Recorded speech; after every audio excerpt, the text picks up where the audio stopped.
हैं। हमने देखा टीटीपी के हमले को लेकर मुनीर पूरी तरह से फेल हो गए। पिछले कुछ दिन में टीटीपी लगातार कदम आगे बढ़ाता रहा। टीटीपी की सेना जो टीटीपी ने सेना की चौकियों को कब्जा किया और वहां जानबूझकर सेना पर निशाना साधा भी गया और निशाने साधते हुए हमले भी किए गए। बलूच लड़ाकों के हमले को लेकर मुनीर पूरी तरह से फेल रहे हैं।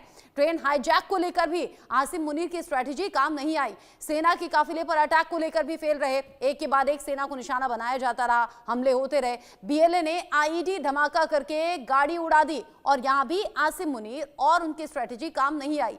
पीओके में विरोध लगातार हो रहा है, प्रदर्शन हो रहे हैं, लोग सड़कों पर हैं। यहां भी फौज अत्याचार कर रही है, लोगों को प्रताड़ित कर रही है, फिर भी आसिम मुनीर फेल हुए। 2003 में पीटीआई का प्रोटेस्ट हुआ, यहां भी आसिम मुनीर फेल रहे।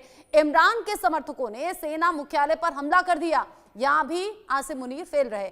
एक के बाद एक जो इतने बड़े फेल्योर हैं, उसके बाद ही तो अब पाकिस्तानी फौज में अधिकारियों की आवाज उठ रही है। अलग अलग रैंक के लोग कह रहे हैं भाई इस्तीफा दे दीजिए। बगावत के इन सुरों को अहमर मस्ती खान जी कैसे देखें? बलूचिस्तान में तो खास तौर से पाकिस्तानी फौज का विरोध होता है। ये देखें, ये पाकिस्तानी फौज जो है आज जो कर रही है बलूचिस्तान में, ये पहली मर्तबा नहीं है। 73-77 में ये जाके ये कह रहे थे अपने अफसरान से कि बलोचों के औरतें इतनी बहादुर हैं कि ये अपने शलवार में भी हथियार रखते हैं। आप समझ रहे हैं ना वो क्या कह रहे थे कि ये बलोचों की औरतें अपनी शलवार में भी हथियार रखते हैं। ये 50 साल पहले इनके जनरल साहिबान ये बात कर रहे थे। ये इनसे हमारा कोई ताल्लुक नहीं है। ये इंतहाई जो है रोग आर्मी है। आपका हिंदुस्तान का जो है फौज और इसके फौज में बहुत बड़ा फर्क है।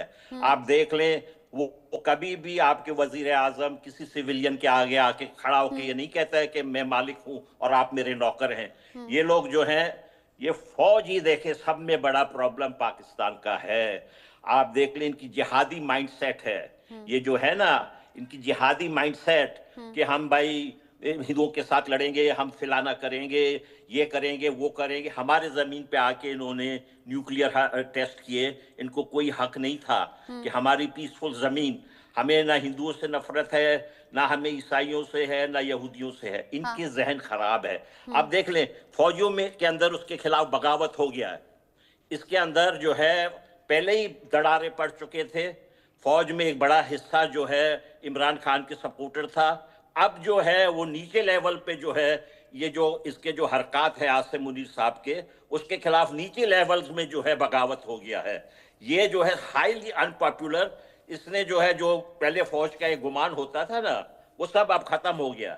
अब मैं एक और अर्ज कर लूं, देखें, हमसे बलोच है हम लोग, हमसे झूठ नहीं बोला जाता है। और मैं ये कह दूं कि ये जो अमेरिका है ना, यही इनके फौजियों को पालता है। मुसीबत ये है। और बरतानिया भी, ये दो पावर जो हैं, किसी ना किसी तरीके से इन जनरलों के साथ ही डील करना चाहता है। ये हमें समझ नहीं आती है भाई।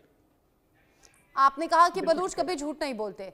एक बात और, जो आपने अभी बातें बोली ना, जिस तरीके से विरोध हो रहा है, जो सेना जुल्म ढा रही है, उन सभी चीजों में जब महिलाओं की बात आ रही है, न जाने क्यों मुझे बड़ा शर्मनाक लग रहा है। ऐसा शर्मनाक, यहाँ वीएन झा सर बहुत अच्छे से समझते हैं, हिंदुस्तान का हर एक बच्चा भी इस बात को समझता है कि यहाँ हमारी फौज होती है जो देश के लिए और खासतौर से बहन बेटियों के लिए अपनी जान तक कुर्बान कर देती है। और वहां पाकिस्तानी फौज जहां इस तरह की इमेज, इस तरह के सवाल उठे। हुसैन जावेद जी। रचना जी, पहले तो मैं इसमें ये बात ऐड करूंगा कि आपने भी एक सवाल उठाया और ये आपने पहले भी उठाया था कि हमारी फौज के अंदर बगावत हो चुकी है, आर्मी चीफ के खिलाफ जो हमारे फौजी उठ खड़े हैं। मैंने उस टाइम भी कहा था, अगर आपके पास इसका कोई सबूत है, कोई फुटेज है, कोई स्टेटमेंट है, तो हमारे साथ जरूर शेयर कीजिए, क्योंकि 4 दिन हो गए हमें तो ऐसे कोई स्टेटमेंट अपने पूरे मुल्क से नहीं मिली कि हमारी फौज का आपको तो बलूचिस्तान में विद्रोह की आग भी नहीं दिखी। हुसैन जावेद जी, आपको तो पाकिस्तान में बैठे हुए बलूचिस्तान के हालात नहीं दिख रहे, आपको वहां बलूचों का संघर्ष नहीं दिख रहा, आपको अभी भी लग रहा है कि ऑल इज वेल है। रचना जी, बात यह कि अगर हिंदुस्तान की बात होगी ना, तो आप मुझसे बहुत उसको बेहतर जानती है, क्योंकि आपका मुल्क है। जब बात होगी पाकिस्तान की, तो इसको मुझ पे छोड़ दीजिए। मुझे किसी के सर्टिफिकेट की जरूरत नहीं। मुझे छोड़े ना भाई, अहमर जी पर ना छोड़ू क्या? सारी बातों पर आप ही की बातों पर यकीन कर लूं क्या? अहमर जी जो बोल रहे हैं वो गलत बोल रहे हैं क्या? चलिए आप ही की बात को मैं अहमर जी के पास लेकर जाती हूँ। अहमर जी, पिछले कुछ दिन से लगातार ये सवाल हो रहा है कि बलूचिस्तान के लोग सवाल कर रहे हैं, आजादी की मांग कर रहे हैं, और अब ये 1971 वाले हालात हैं, हाँ या ना? जी हाँ, बिल्कुल बिल्कुल देखें, जुमला है, बिल्कुल एक बिल्कुल जुमला है, है, देखें बिल्कुल है। मैं हम यहाँ देखें हमारी अहमद जी मैं कह रहे यहाँ हैं, ग्वादर पोर्ट, हुसैन जावेद जी, हम अहमद जी कह रहे हैं ग्वादर हाँ, पोर्ट को जो है 1971 हम- जैसे हम हालात ग्वा- दिख रहे हैं। ये हुसैन देखें हम जावेद जी। ग्वादर पोर्ट को अपने अवाम के लिए, साउथ एशिया में जो भी दूसरे अक़वाम बसते हैं उनके उनके मफाद के लिए हिंदुस्तान के लोग हमारे भाई हैं। मैं तो अपील करता यहाँ तो हूँ यहाँ तो ये सारी बड़े ही जो जो लोग हैं ना, इक्वेशंस अंबानी हैं, साहब हो वीएन झा गए, सर 20 सेकंड में आपका रिएक्शन में चाहूंगी। यहाँ तो सारी ही इक्वेशन जो बलूचिस्तान को लेकर है वो मुझे बांग्लादेश की याद दिला रही है।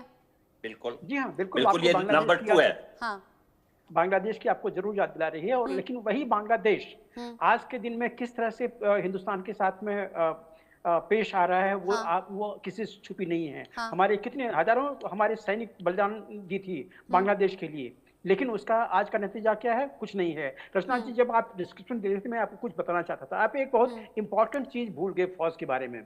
फौज से जितने लोग गए हैं तो उसको छोड़ दीजिए। फौज में बलोच रेजिमेंट है। हाँ। आज के दिन में बलोच रेजिमेंट से बिल्कुल क्लियर आवाज आ रही है कि अगर इस तरह का सिलसिला चलता रहा बलोचों के खिलाफ में, तो वो हो सकता है कि वो म्यूटिनी कर दें। यही तो नतीजा है, यही तो नतीजा है। पिछले दिनों ये भी खबर हमने सुनाई थी, उस पर भी हुसैन जावेद जी ने इत्तेफाक नहीं रखा था कि बड़ी संख्या में सेना से एक के बाद एक जो सिपाही हैं वो इस्तीफा दे रहे हैं, जो सैनिक हैं वो इस्तीफा दे रहे हैं। लेकिन न जाने पाकिस्तान में हालात बिगड़ रहे हैं तो वो सुधरेंगे कैसे? अभी वीएन झा सर, चूंकि मेरे पास टाइम नहीं है, sorry, I am so sorry. VN Jha sir, Ahmad Masih Khan ji, Hussain Javed ji, आप तीनों का ही शुक्रिया मेरे साथ में जुड़ने के लिए। पाकिस्तान में लगातार जो फजीयत है वो अब इंटरनेशनल लेवल पर सुर्खियों में आ रही है और आसिम मुनीर की फजीयत होना, यानी कि पाकिस्तान की फजीयत होना। एक छोटा सा ब्रेक यहां पर ले रहे हैं, ब्रेक के उस पार भी खबरें जारी हैं, कहीं मत जाइएगा।